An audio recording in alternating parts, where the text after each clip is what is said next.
In Georgia's capital, Tbilisi, chaos unfolded outside the presidential palace. Riot police clashed with protesters, firing water cannons and pepper spray to disperse thousands who had gathered to challenge the ruling government.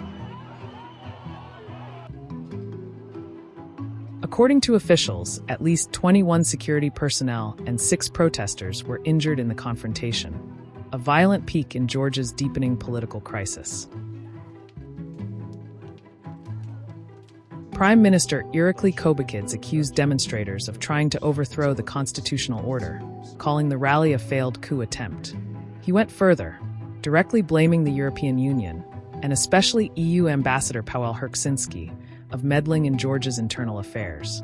Kobakhidze said the ambassador bore special responsibility for the unrest, urging him to condemn what he described as an attack on Georgia's democracy. I want to remind everyone that no one will be left unpunished. We have more resources to identify the provocateurs than we had last year or the year before, so more people should be prepared to face the consequences. Everyone who showed up at the 4 p.m. rally went there with the goal of bringing down the government. This was clearly announced beforehand by Berchaladze, Georgian opposition politician, and his partners. As soon as they saw that the coup wasn't happening, they shamelessly distanced themselves from Berchaladze, Zodalava, Georgian opposition politician, and the rest. Last year, the EU ambassador openly interfered in our democratic elections, calling on voters to support the opposition. Let's not forget that the EU spokesperson also publicly supported the protests. The unrest erupted after local elections, where the ruling Georgian Dream Party claimed sweeping victories, winning majorities in all municipalities, a result the opposition calls fraudulent. Thousands of demonstrators, many waving Georgian and EU flags, rallied in Tbilisi's Freedom Square and Rustaveli Avenue, demanding the resignation of the government.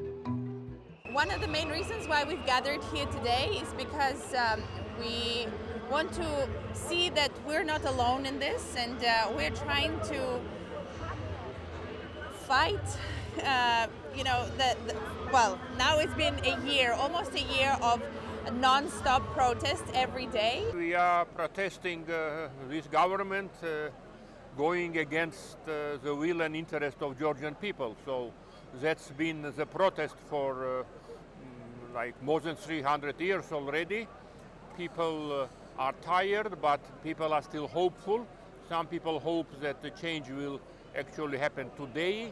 But what began as a peaceful protest soon escalated.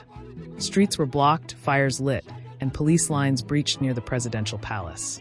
Opposition groups, accusing Georgian Dream of ties to Moscow, have vowed to continue their movement, calling it a peaceful revolution, against what they describe as Russian influence and authoritarian rule.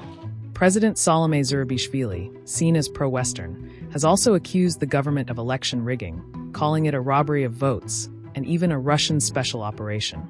The Georgian Dream Party, founded by billionaire Bidzina Ivanishvili, now under U.S. sanctions for allegedly aiding Russia's interests, has repeatedly denied any Kremlin ties.